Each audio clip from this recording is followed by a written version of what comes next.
नमस्कार, मैं संजलि सिंह और आप देख रहे हैं द सहारा न्यूज़, जहां हर खबर बेबाकी से पेश की जाती है। राजनीति, देश दुनिया, मनोरंजन और खेल की बड़ी खबरों के लिए हमारे साथ बने रहें। हसन अहमद के नेतृत्व में अशोक बघेल द्वारा कावड़ कैंप का आयोजन किया गया। मुस्तफाबाद विधानसभा क्षेत्र शिव विहार में अशोक बघेल पूर्व निगम प्रत्याशी एवं शिव विहार वार्ड अध्यक्ष 241 द्वारा 20 सालों से शिव विहार तिराहे पर कावड़ याग कैंप लगाए चले आ रहे हैं और इस वर्ष भी कावड़ कैंप लगाया गया। शिव विहार तिराहे पर और यमुना विहार मेन रोड पर भाई हसन अहमद के नेतृत्व में हिंदू मुस्लिम एकता का प्रतीक कहलाया जाने वाला शिव भक्तों की सेवा में कावड़ कैंप जो 20 सालों से लगते आ रहे हैं, लेकिन इस बार भाजपा की सरकार के आने से यमुना विहार का कैंप नहीं लगने दिया गया। कहा गया कि ये मुसलमानों का कैंप है, क्या हिंदू मुस्लिम भाई भाई नहीं हो सकते? भाईचारा ही हमारी देश की पहचान है। कुछ लोग ही समाज के लिए गलत है। इस तरह गलत धारणा अपने अंदर पैदा ना होने दे, एक दूसरे के साथ मिलजुल कर रहें। शिव विहार तिराहे पर कावड़ कैंप लगाया, जिसके मुख्य अतिथि भाई हसन अहमद पूर्व विधायक ने उद्घाटन किया। कावड़ कैंप में आए हुए शिव भक्तों की सेवा करने के लिए हिंदू मुस्लिम एकता का प्रतीक माने जाने वाले भाई हसन अहमद के नेतृत्व में ये कावड़ कैंप लगाया जाता है। इस कावड़ कैंप को अशोक बघेल पूरी दिलो जान से शिव भक्तों की सेवा करते हैं और उनसे आशीर्वाद लेते हैं। अशोक बघेल ने कहा है कि हम 20 सालों से जिस तरह से कावड़ कैंप लगाते चले आ रहे हैं, इसी तरह से आगे भी इससे बेहतर कैंप लगाएंगे और हमारा वादा है कि कैंप में हर तरह की सुविधा उपलब्ध रहती है, जिससे शिव भक्तों को कोई परेशानी ना हो। शिव भक्तों को डॉक्टरों की सुविधा, खाने पीने की सुविधा, भोलों को आराम करने की सुविधा भी मुहैया करवाई गई है। आज के इस कार्यक्रम में करावल नगर से विधानसभा प्रत्याशी डॉक्टर पीके मिश्रा, करावल नगर जिला अध्यक्ष भारद्वाज, करावल नगर मुस्तफाबाद विधानसभा ऑब्जर्वर लक्ष्मण रावत के अलावा अलीम अंसारी पूर्व निगम प्रत्याशी एवं ब्लॉक अध्यक्ष नेहरू बिहार, जावेद चौधरी निगम पार्षद, ब्रिजपुरी मोहम्मद शहजाद, श्रीराम कॉलोनी ब्लॉक अध्यक्ष मास्टर विश्वेश्वर बघेल, विनोद बघेल, हरीश बघेल, महावीर बघेल, गोविंद बघेल, हरविलास बघेल, लखपत बघेल, दीपक बघेल, मीडिया प्रभारी के अलावा समस्त कांग्रेसी कार्यकर्ता, क्षेत्रीय गणमान्य के अलावा सैकड़ों लोग उद्घाटन समारोह में उपस्थित रहे। इस मौके पर आए हुए भक्तों ने हसन अहमद जी की बहुत तारीफ की और कहा कि शिव भक्त में जो कावड़ कैंप लगाया जाता है, इससे ये प्रतीत होता है कि यहाँ पर हिंदू मुस्लिम एकता भाईचारे का पैगाम देता है। हम ईश्वर से कामना करते हैं कि मुस्तफाबाद विधानसभा में हिंदू मुस्लिम एकता और भाईचारा बना रहे और अशोक बघेल 20 सालों से कावड़ कैंप लगाते चले आ रहे हैं और आगे भी लगाते रहेंगे। हमारे बीच में हमारे डिस्ट्रिक्ट के कांग्रेस के अध्यक्ष भारद्वाज जी और इस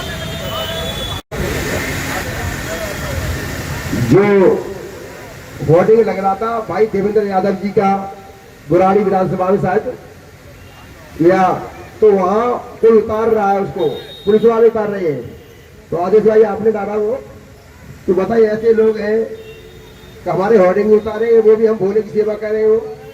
वो उधर बुराड़ी जो देवेंद्र यादव जी का, बताइए कमाल कर दिया।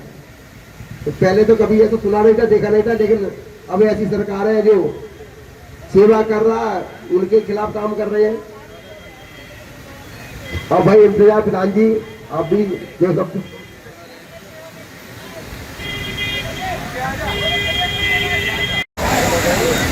और ये हमारा हिंदू मुस्लिम कावड़ कैंप लगता है। हमारे 2 कैंप लगते थे। एक कैंप लगता था बाहर रोड पर, जो आपके इस बीजेपी सरकार ने नहीं लगने दिया है, और ये भी हमारा 21-22 साल से कैंप लगता है हसन भाई के नेतृत्व में। तो ये ऐसा कैंप होता है जो कहीं देखने को नहीं मिलेगा। यहाँ हिंदू मुस्लिम सब मिलकर भोलों की सेवा करते हैं और बहुत अच्छा लगता है। कुछ लोग हिंदू मुस्लिम करना चाहते हैं, पर ये कैंप ऐसा है कि हिंदू मुस्लिम सब इकट्ठा होकर भोलों की सेवा करते हैं, भाईचारा बढ़ाते हैं और ऐसे ही भाईचारा बढ़ता है। और ये आगे भी हमारा कैंप रेगुलर लगता रहेगा। सभी भोलों को बहुत बहुत धन्यवाद यहाँ आने का, और सभी जितने हमारे नेतागण बैठे हैं सबको धन्यवाद। और हमारे दिल अजीज नेता हसन भाई, उनको भी बहुत बहुत धन्यवाद यहाँ आने पर। बस यही कहूँगा कि प्यार बनाकर रहें और ऐसे ही माहौल को प्यार के साथ लेके चलते रहें। नमस्कार। महादेव को साष्टांग प्रणाम करते हुए इस भावना से कि ये देश आगे बढ़ना चाहिए, ये समाज आगे बढ़ना चाहिए, इस देश में वैमनस्य की राजनीति नहीं होनी चाहिए, इस देश में फिरका परस्त की बात नहीं होना चाहिए। ये देश गंगा जमुनी तहजीब से चलने वाला देश है। इस देश में अगर देश स्वतंत्र कराने वाले हम हिंदू, मुस्लिम और सिख रहे हैं तो उसमें मुस्लिम बहुतायत मात्रा में मुसलमान लोग भी रहे हैं, इसलिए इसको अनदेखा करना ठीक नहीं है। इस देश में सबको साथ लेके चलना होगा और जो भी सांस्कृतिक कार्यक्रम होगा उसमें चाहे मुस्लिम समाज के लोग हों, हिंदू समाज के लोग हों, सिख समाज के लोग हों या पारसी समाज के लोग हों, वो तमाम जो लोग हैं उसमें बढ़ चढ़कर हिस्सा लें। ऐसा माहौल सरकार को बना के रखना चाहिए।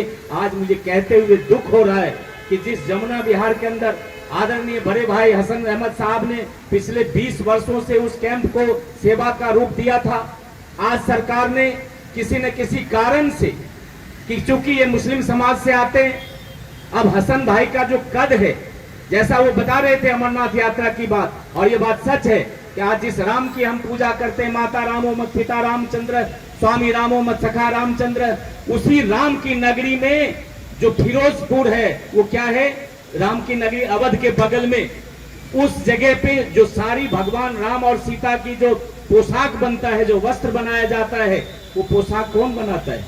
हमारे मुस्लिम समाज के लोग बनाते। के मिश्रा साहब ने विस्तार से सब कुछ बता दिया, ज्यादा कुछ कहने की आवश्यकता नहीं है। अपनी बातों को उनके साथ जोड़ते हुए इतना जरूर कहना चाहता हूं कि आदरणीय हसन अहमद साहब ने दिल्ली के अंदर एक मंत्री के रूप में काम किया और DSIDC के चेयरमैन थे, वो मंत्री का ही पद होता है जो है, लेकिन बराबर उनके अंदर ईश्वर ने एक सेवा भाव जो दिया है, लोगों की दुख और तकलीफ को समझ के उसको किस तरह से हल किया जाए, वो जो उनके अंदर ईश्वर ने दिया है वो बहुत कम लोगों के पास होता है। मैं इसके लिए उनका आभार व्यक्त करना चाहता हूं। भाई अली मेहंदी साहब हमारे बहुत ही बेहतरीन नौजवान पढ़ा लिखा साथी, यहाँ कुछ देर पहले वो होके गए थे जब बारिश थी, एक और जगह पे उन्होंने जाना था, लेकिन बहुत ही बेहतरीन इंसान है और जिस तरह के गुण भाई हसन अहमद साहब में है और हम सब उनसे एक सीख लेते हैं, वैसी सीख अली मेहंदी साहब को सहज मिल जाती है, क्योंकि वो तो रोज उनके साथ रहते हैं और वही भाव उनके अंदर देखने को मिलता है कि पिछले इतने सालों से यमुना विहार के अंदर हिंदू मुस्लिम एकता कांवड़ शिविर का वो आयोजन करते थे। इस साल किन्हीं शरारतों के कारण इस सरकार ने वो अवसर छीनने की कोशिश की, लेकिन मैं आपको बड़े गर्व से कहना चाहता हूं कि कल अली मेहंदी साहब वहां पर अपना वैसे ही पिछले सालों की तरह वैसे ही लोग भोलों की सेवा करेंगे। हमारा मतलब किसी टेंट और किसी चार दीवारी से नहीं है, वो मन से होता है। वो मन से जो है आज भी वहां पे कर रहे थे और कल भी वहां पे वो वैसे ही सेवा करेंगे, इस तरह का भाव उनका है। मैं भाई हसन अहमद साहब के बारे में इतना सा जरूर कहना चाहता हूं कि श्रीमती शीला दीक्षित जी दिल्ली की मुख्यमंत्री थी और यहाँ पे तमाम चीजों का अभाव था, न बिजली थी, न पानी था, न सड़कें थी, न डिस्पेंसरी थी, न ठीक से स्कूल था। तमाम अगर चीजें किसी ने यहाँ पे दी, अगर किसी ने बनाई, चाहे स्कूल था, डिस्पेंसरी थी, ये तमाम चीजें भाई हसन अहमद जी के द्वारा बनाई गई। अगर आपको हमारा वीडियो पसंद आए तो चैनल को लाइक करें और सब्सक्राइब जरूर करें, साथ ही बेल आइकन दबाना ना भूलें ताकि हर अपडेट सबसे पहले आपको मिल सके। धन्यवाद, मिलते हैं अगले वीडियो में।